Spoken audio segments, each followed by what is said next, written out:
मौजूदगी में ये प्रस्ताव आज सबसे पहले नंबर पर मंत्रिपरिषद ने पास किया। इसकी जानकारी मैंने अभी आपको दी।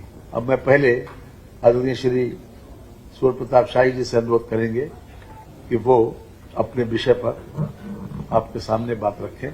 आदरणीय श्री शाही जी। आज माननीय मुख्यमंत्री की अध्यक्षता में जो कैबिनेट हुई है उसमें उत्तर प्रदेश के भीतर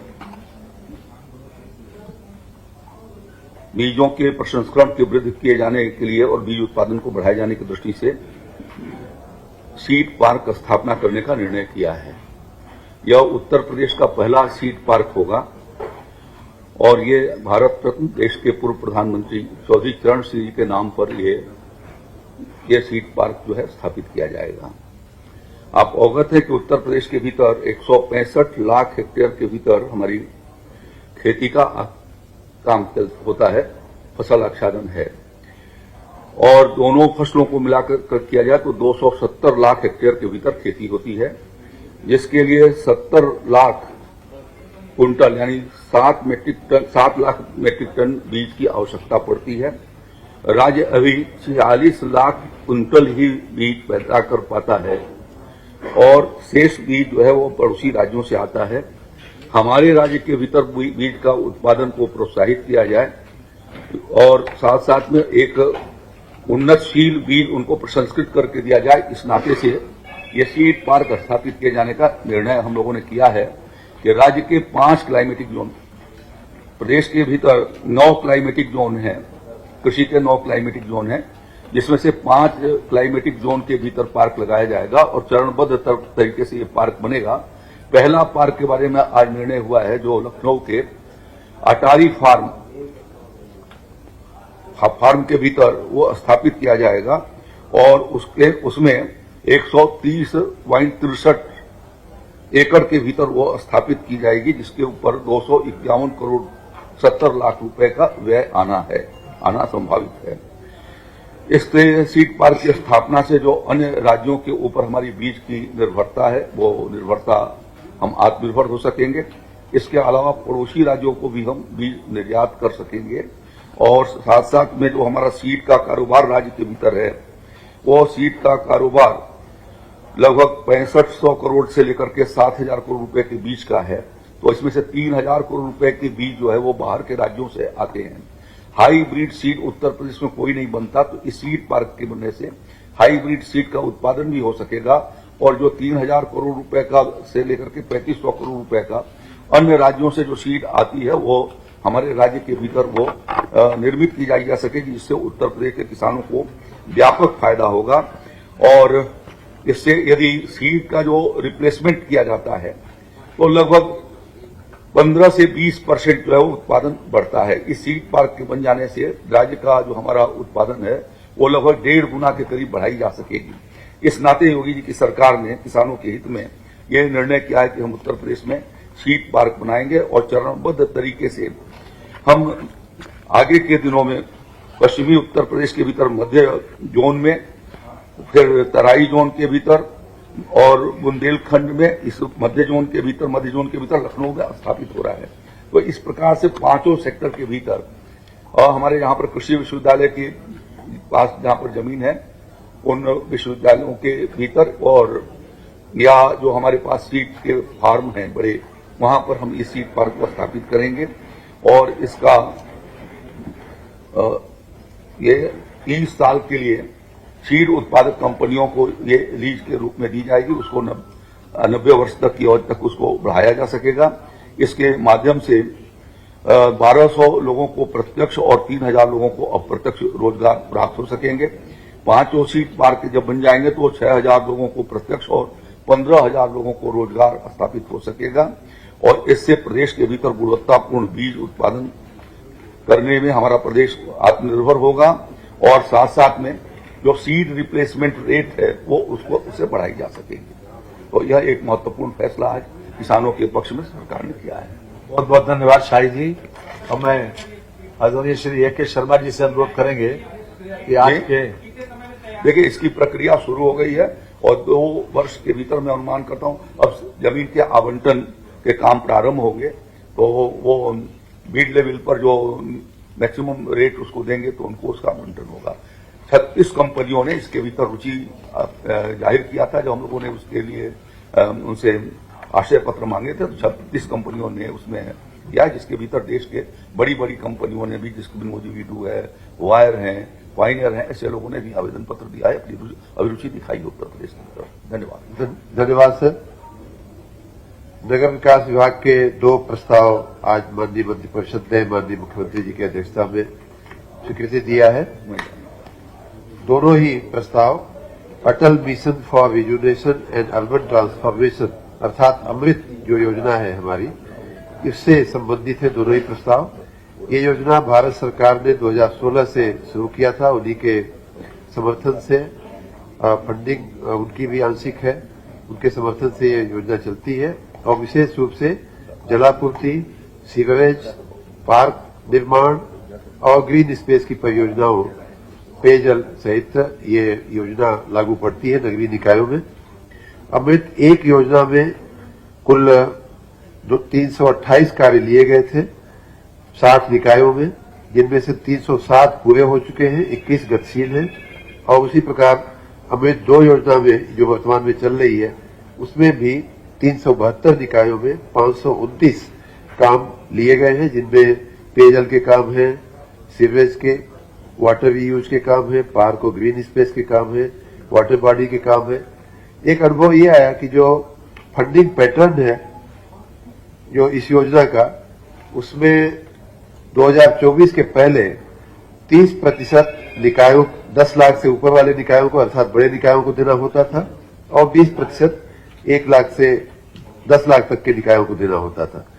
पिछली साल 2024 में लगभग 1 साल पहले 26 जून 2024 को माननीय मंत्रिपरिषद की माननीय मुख्यमंत्री जी की मंजूरी से, माननीय वित्त मंत्री जी के पास से हम लोगों ने प्रस्ताव रखा था कि ये 30% ज्यादा होता है, उसको घटा करके 15%, 10% और 10% कर दिया जाए।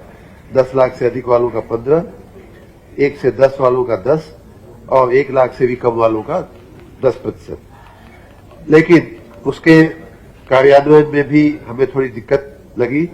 आपकी जानकारी के लिए जो निकाय हैं हमारे, उनमें टैक्स वसूलने की प्रक्रिया को हमने आगे बढ़ाया है और लगभग पिछले सालों में आपकी जानकारी के लिए 3 गुना टैक्स और उनकी आमदनी बढ़ाने का कार्य किया गया है। फिर भी हमारी मंशा थी कि निकायों के ऊपर जो वित्तीय भार पड़ रहा है, अमृत योजना जनउपयोगी योजना है, लोगों की डे टू डे आवश्यकताओं से जुड़ी हुई योजना है, पेयजल, सीवरेज, पार्क और ग्रीन स्पेस जैसी चीजों की, आवश्यक चीजों की। तो इसलिए निकायों का जो अंश है जिसको देने में कई निकाय असमर्थ हो जा रहे हैं, उसको और भी घटाया जाए। तो आज का हमारा प्रस्ताव था कि जो अभी वर्तमान में जिसको हमने 15% रखा है 10 लाख से अधिक के निकायों वाला, उसको 8% कर दिया जाए। जो अभी वर्तमान में 10% निकायांश है 10 लाख तक के नगर निकायों का, उसको घटा करके 4% कर दिया जाए और 1 लाख से कम जो जनसंख्या वाले निकाय हैं जिनका अभी तक 10% था, उनका 2% कर दिया जाए। इस प्रस्ताव को माननीय मंत्रिपरिषद ने मंजूरी दिया है। 842 पहले 15 था, उसको 8 किया गया है 10 लाख से अधिक वालों का। जो 10 था वो 4 किया गया है 10 लाख तक की जनसंख्या वाले नगर निकायों का, और 1 लाख से 10 का जो 10 था उसको 2 किया गया है। तो 842 होगा। अब उसी से जुड़ा हुआ एक प्रस्ताव ये भी था हमारा दूसरा प्रस्ताव, और इस ये जो हम लोगों ने व्यवस्था की है उससे लगभग 1400-1500 करोड़ रुपए का अतिरिक्त बोझ राज्य सरकार पे आएगा, लेकिन निकायों को बहुत बड़ी राहत हो जाएगी। वो निकाय भी इस योजना का लाभ ले सकेंगे जिनके पास वित्तीय संसाधनों की थोड़ी कमी रहती है। उसी से जुड़ा हुआ एक अलग प्रस्ताव ये था कि अमृत 1 में, जैसा कि मैंने बताया कि 328 योजनाएं कार्यान्वित हो चुकी हैं, उसमें हमारे जो निकाय थे जिन्होंने इसका लाभ लिया था 60 निकाय थे। उसमें उन लोगों को जो उनका निकायांश था वो देने में दिक्कत आ रही है, तो उसको हम लोगों ने कहा है कि इसका जो राज्य का जो वित्त आयोग का जो पैसा होता है 89.81 करोड़, लगभग 90 करोड़ रुपए की धनराशि एक तरह से उनको माफ की जा रही है। और वो धनराशि जो है हम लोग वित्त आयोग की जो लमसम रकम आती है उसमें से कटौती करके उसका हम लोग समायोजन कर लेंगे। और तो ये इन दोनों प्रस्तावों से एक तो हम आगे के लिए निकाय का अंश जो है, निकाय का योगदान घटा रहे हैं और लगभग आधा से भी कम कर रहे हैं। और दूसरा कि अमृत एक योजना के जो भी एरियर था निकायों पर लगभग 90 करोड़ रुपए का, उसे एक तरह से हम माफ करने का प्रस्ताव लेकर के मंत्रिपरिषद में गए थे, जिसे माननीय मंत्रिपरिषद ने मंजूरी दिया है। जी नगर विकास का ये है कि जो ई रिक्शा आए दिन यातायात ये दबाव बढ़ रहा है। अगर कोई मरीज भी है तो रास्ते में मर जा रहा है, वो अस्पताल तक नहीं जा पा रहा, और ये बहुत गंभीर विषय है। ये 75 जिला के लिए आप राजधानी से आए दिन आते जाते रहने, लेकिन इस पर कोई ठोस योजना नहीं बन पाएगी। और ये विभाग आपके पास नहीं, ट्रैफिक प्राइवेट वाहनों को छूट दिया सरकार ने, वसूली खूब हो रही है पुलिस की, आरटीओ की, और 5 लोग अभी मर गए, मर गए। ट्रैफिक की व्यवस्था आपकी बात सही है, नगरीय व्यवस्था हमारी हम सबकी जिम्मेदारी है।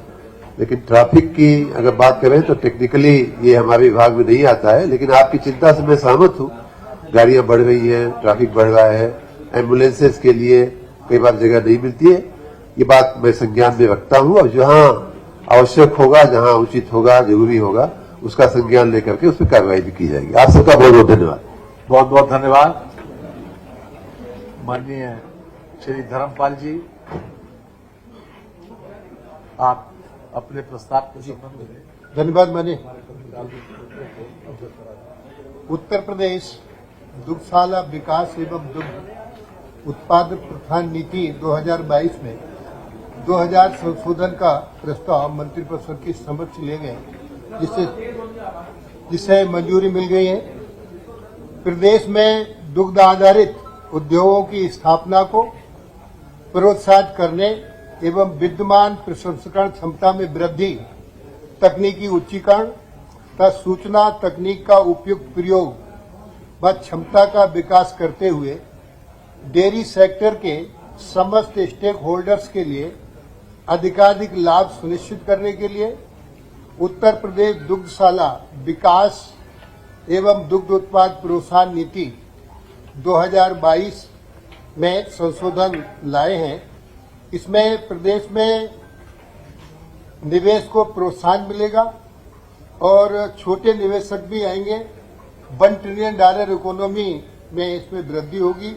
अभी तक खाद्य प्रसंस्करण में 35% का अनुदान था, छूट थी 5 करोड़ तक। हमारे यहाँ 10% का अधिकतम अनुदान था, 5% हम ब्याज लेते थे, उसमें अनुदान देते थे। अब इसको बढ़ाकर खत्म करके 35% भी कर दिया है। 5 करोड़ का अनुदान पहले देते थे, ब्याज उपादान वगैरह, अब इसको हम 5 करोड़ ही देंगे।